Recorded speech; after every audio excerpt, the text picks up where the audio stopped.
स्वागत है। आइए डालते हैं एक नजर आज की हिंदी टॉप 10 खबरों पर। नागपुर के ओमनगर इलाके में एक ही परिवार के 4 लोगों के शव घर से मिले हैं। रामदेव बाबा इंजीनियरिंग कॉलेज के प्रोफेसर धीरज राणे, उनकी पत्नी और 2 बच्चों के शव मिले हैं। प्राप्त जानकारी के अनुसार उनकी बुआ ने धीरज की पत्नी को आवाज दी। उस वक्त सुषमा राणे ने भीतर से ही बुआ को जवाब दिया। इसके बाद दोपहर तक राणे परिवार के घर का दरवाजा बंद था। परिवार से किसी की आवाज न आने पर बुआ और पड़ोसियों को संदेह हुआ। बार बार पुकारने पर भी कोई प्रतिक्रिया न होने की वजह से पुलिस को सूचना दी गई। प्रारंभिक जांच में पुलिस इसे संदेहास्पद मौत मान रही थी, लेकिन गहराई से जांच करने के बाद पुलिस को सुषमा का सुसाइड नोट मिला। बहरहाल पुलिस इस सामूहिक आत्महत्या की वजह का पता लगा रही है। जोन के डीसीपी नीलोत्पल ने इसे आत्महत्या का मामला करार दिया है। 1:30 बजे के आसपास कंट्रोल को एक कॉल आई थी कि यहाँ पे 4 डेड बॉडीज़ पड़ी हुई हैं। हमारी कंट्रोल की कॉल को कोराड़ी पुलिस स्टेशन के लोगों ने जब अटेंड किया तो 4 डेड बॉडीज़ हमें अंदर मिली हैं, जिसमें से 3 जो मुख्य धीरज राणे और उनके 2 बच्चे, बच्ची की उम्र 11 साल, बच्चे की उम्र 11 साल, बच्ची की उम्र 5 साल। ये 3 हमें बेड पे मृत स्थिति में मिले और बगल वाले रूम में इनकी वाइफ सुषमा राणे ने गड़फास लगा करके स्थिति में मिली। अभिनेता सलमान खान के दुनिया भर में प्रशंसक है, लेकिन कई ऐसे हैं जो उनसे दुश्मनी रखते हैं। यह एक चौंकाने वाला प्रकार है। हरियाणा, पंजाब और राजस्थान के कुख्यात गैंगस्टर लॉरेंस बिश्नोई के गिरोह ने सलमान खान की हत्या की साजिश रची थी। इस बीच पुलिस ने इसे शार्प शूटर को गिरफ्तार कर लिया है। गिरोह के शार्प शूटर राहुल उर्फ संगा उर्फ बाबा को फरीदाबाद पुलिस ने उत्तराखंड से गिरफ्तार किया है। पुलिस के मुताबिक लॉरेंस बिश्नोई ने सलमान की हत्या के लिए शार्प शूटर राहुल को जिम्मेदार ठहराया था।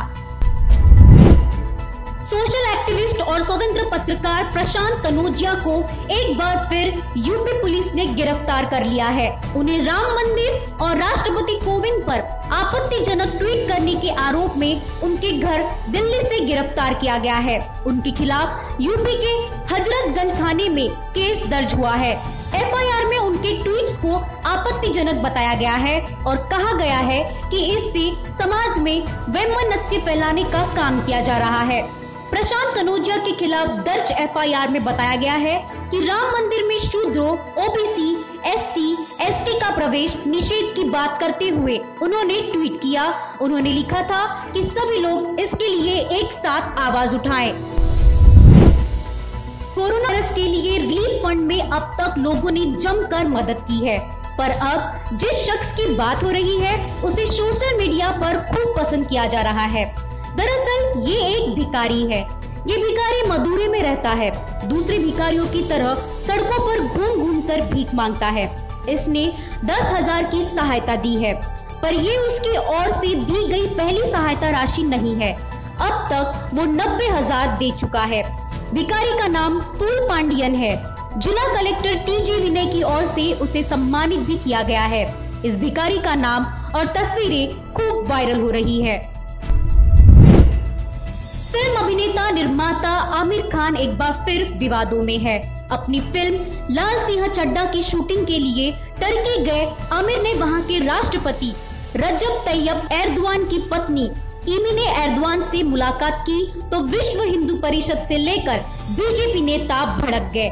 आरोप है कि भारत विरोधी तत्वों से आमिर का प्रेम बढ़ रहा है। वैसे ये पहली बार नहीं है कि आमिर बीजेपी वीएचपी के निशाने पर आए हो। 36 का यह आंकड़ा तकरीबन 18 साल पुराना है। नर्मदा नदी पर बन रहे सरदार सरोवर बांध के खिलाफ सामाजिक कार्यकर्ता मेधा पाटेकर ने दिल्ली के जंतर मंतर पर विरोध प्रदर्शन किया था, जिसका आमिर खान ने समर्थन किया था। आमिर ने 2002 में हुए गुजरात दंगों के लिए तत्कालीन मुख्यमंत्री नरेंद्र मोदी की आलोचना की थी। अमरावती से सांसद नवनीत कौर राणा 2 दिन पहले मुंबई के लीलावती अस्पताल से घर लौटी थी। हालांकि आज फिर से उनकी कोरोना रिपोर्ट पॉजिटिव आई है। हर जगह एक ही सनसनी फैल गई। बता दें कि नवनीत कौर राणा को रविवार को लीलावती अस्पताल से छुट्टी दे दी गई, लेकिन अस्पताल से छुट्टी मिलने के बाद मुंबई बीएमसी ने फिर से नवनीत कौर का कोरोना का परीक्षण किया। उसमें फिर से नवनीत की रिपोर्ट पॉजिटिव आई है। भारतीय रेलवे ने 5 रुपए का प्लेटफॉर्म टिकट अब 50 रुपए कर दिया गया है, जिसको लेकर भारतीय रेलवे ने सफाई दी है। यह नया नियम फिलहाल पुणे रेलवे डिवीजन में प्लेटफॉर्म टिकट कीमत को लेकर लगाया गया है। यहाँ प्लेटफॉर्म टिकट की कीमत को बढ़ाकर 50 रुपए कर दिया गया है। इसके बाद सोशल मीडिया से लेकर राजनीतिक दलों में इसकी काफी चर्चा हो रही है। इस बीच रेलवे के प्रवक्ता ने सफाई देते हुए कहा कि कोरोना महामारी को देखते हुए प्लेटफॉर्म टिकट की कीमत को बढ़ाकर 50 रुपए किया गया है। रेलवे के प्रवक्ता ने ट्वीट करके कहा कि पुणे जंक्शन द्वारा प्लेटफॉर्म टिकट का मूल्य 50 रुपए रखने का उद्देश्य अनावश्यक रूप से स्टेशन पर आने वालों पर रोक लगाना है। लेकिन सवाल यह है कि लॉकडाउन में लोग मेहमानों को घर में आने को मना कर रहे हैं, वहीं उन्हें रेलवे स्टेशन पर छोड़ने कौन जा रहा है? सरकार ने इसका रुख स्पष्ट करना चाहिए, ऐसी मांग सोशल मीडिया पर उठ रही है। डोमा काटकुम चूरनी की ओर जाने वाली सड़क गड्ढा बन गई है। सड़कों पर गड्ढों में बारिश का पानी जमा हो रहा है। मुख्य सड़क मिट्टी में दफन हो गई है। नागरिक अस्थायी विकल्प बना रहे हैं। हालांकि पीडब्ल्यूडी आसानी से इन गड्ढों को अनदेखा कर रही है। पीडब्ल्यूडी के खराब काम को लेकर मोटर चालकों में तीव्र गुस्सा है। यह सड़क लोक निर्माण विभाग के अधिकार क्षेत्र में है, जो स्थानीय प्रशासन को निधि प्रदान करता है। सार्वजनिक निर्माण विभाग साधारण सड़कों पर गड्ढों की मरम्मत करने में भी सक्षम नहीं है। मोटर चालकों सहित स्थानीय लोगों को इस स्थिति का खामियाजा भुगतना पड़ रहा है। फिल्म दिग्दर्शक निशिकांत कामत का 50 साल की उम्र में निधन हो गया है।